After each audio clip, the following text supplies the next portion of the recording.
Okay, so welcome everyone to our monthly Tech Bite. This morning, I want to talk a little bit about something that maybe customers aren't totally aware that we have, which is our recently renamed Horizon NDR, formerly Infinity NDR. It is our network detection and response solution. I'm going to go ahead and just dive right in. I got a few slides, and then I have a brief demo. So hopefully we'll be able to answer some questions there. So first off, what is NDR, right? Gartner's definition is it is a solution that uses both signature and non-signature based techniques to detect suspicious traffic. The big one, it creates a baseline of your normal traffic. And then once it has that baseline, it begins to highlight suspicious traffic that falls out of the normal range. It should be able to monitor both north-south traffic as well as east-west traffic as something might move laterally through the network. And a modern NDR should provide at least some automated response capabilities. You know, when it sees something suspicious, to shut something down or alert or do whatever it needs to do.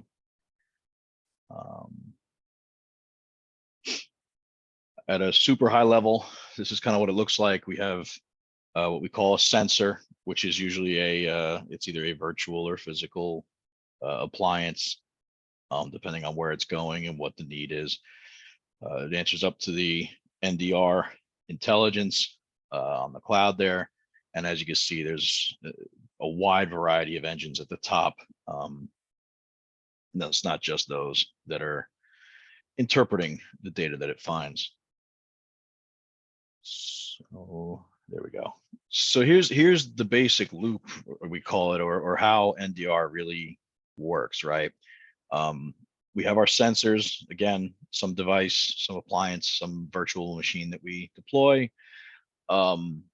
It gathers network information. It begins to build a baseline, right, of this is normal network activity. The automation side of the product detects anomalies, right? It says, hey, this is not normal traffic. This is kind of weird. And it builds a risk profile based on what it's seeing. Eventually, it'll incriminate. Once it correlates enough data, it'll begin to say, hey, this is in fact malicious traffic or weird traffic, and further diligence is due. Aside from that, it's also going to generate threat intelligence, right? So it's learning about these, attacks as it sees them, and it's going to be able to prevent. And that can be done both from a automated standpoint for many things, and also manual for some other ones. Didn't want to dive into this slide too long, other than to show you there's a lot of engines. There's more than just this. This is really like the top 5. Looking for recurrent connections.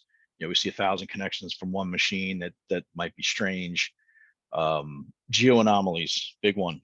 If we see connections from countries we don't normally deal with, that might, that might cause an alert. Behavioral anomalies, right? Huge spikes in traffic or strange things or high levels of scans going on, things like that. Our vulnerability sonar, which is really cool, but it's able to actually determine what the response is that your machines are giving to external scanners.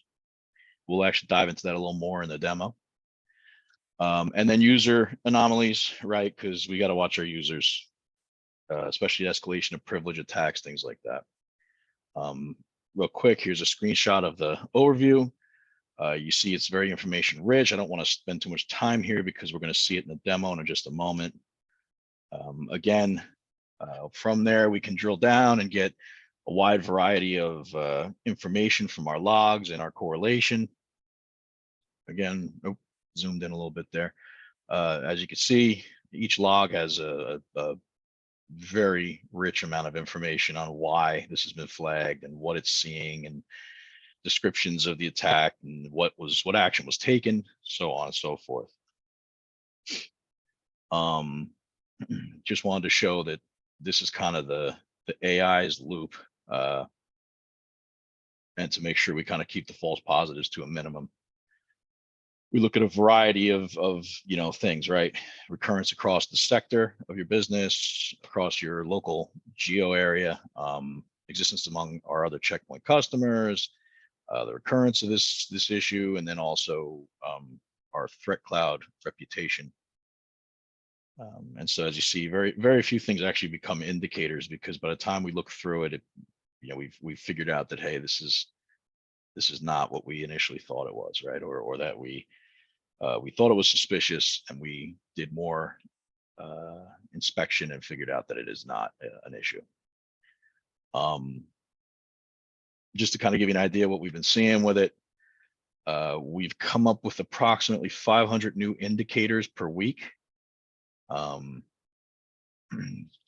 recurrent across different customers in different geographical areas. So we're seeing that things that attacks are more specific, right, to specific types of customers or specific areas, and not just a widespread, shotgun style attack. We are seeing attacks in the same geo area, of course, and again, fine tuning those positives, right? And you can see you can create your own intelligence feed. A couple of examples real quick. So there was a financial company we were working with. They were getting anomalous activity on the mail port, port 25. And what was happening was a suspicious PDF attachment was getting sent to a variety of users in the system. And each one had a different hash, and that's why it was hard for their email technology to pick it up. But we eventually were able to correlate that information and build an attack profile. Another one, hospital in Israel, began to see that there was a host, which was not a server, connecting to all machines in the segment. Eventually, they figured out that this was actually an employee running network scans from the inside, and was able to pick this up and actually stop the response from the scans. And real quick, I just want to point out that it's not just a physical on-prem network technology. We can also deploy in public cloud. In AWS, we really have a cloud formation template. It takes, a few minutes to get it going. And here's the architecture. Basically, it sits in your VPC, kind of in the middle there. And then the dashboard, of course, is out on our SaaS platform. Okay, so let's get out of here. So I know I kind of zoomed through the slide deck there, and I hope I didn't go too fast, but I did want to get to the demo. While I'm firing that demo up, does anybody have any questions yet?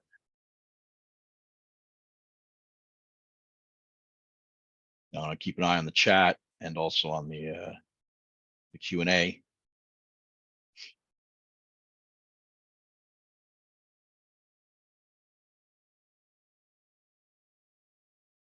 Okay. Yep. All right. That's fine. And if you have any questions, just feel free to pop them on in there. Let me go ahead and full size this screen. How did I do that again? Right here, right? Nope.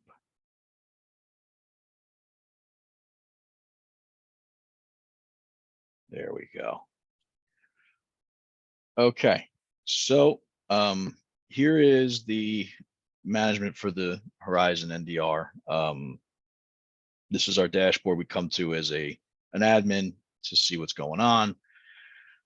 I'm going to change the time frame. I'm going to change the time frame to, let's say, the last 30 days to get a better view and a little more data in here. But you could change it to any time frame you want. We have built in last hour, last day, last week, and then of course you can go ahead and set a times range yourself manually. So as you see, a lot of activity going on, right? I'm actually going to zoom this browser out one click, I think.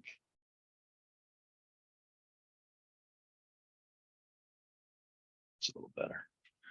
A lot of activity going on, right? We've seen a lot of geo anomalies. We've seen some infected hosts internally. We've seen some indicator matches. We've scanned a whole mess of files. As you can see, our timeline at the bottom, based on our different inspections, you can see, how many IPS events, how many virus events, and based on days that happened. And of course, if we click into these, we can get our logs, right? Like, so I double click the IPS as an example here, and we can get into our logs and drill down. We're going to do a little bit more of this in a moment, so I don't want to get too involved here, but you can see again that the log has quite a bit of information, right? What kind of attack was it? What was the known vulnerability, right? Which of our protective engines took care of it, right? Then of course the source, the destination, all those sorts of things. You can also get the packet capture for further analysis if you want. So let's go back to the attack view. There we go. So this is the main arrival screen. I wanted to kind of get a little more in depth here, so we can actually look at a variety of views. As you can see, there's many of them predefined in here.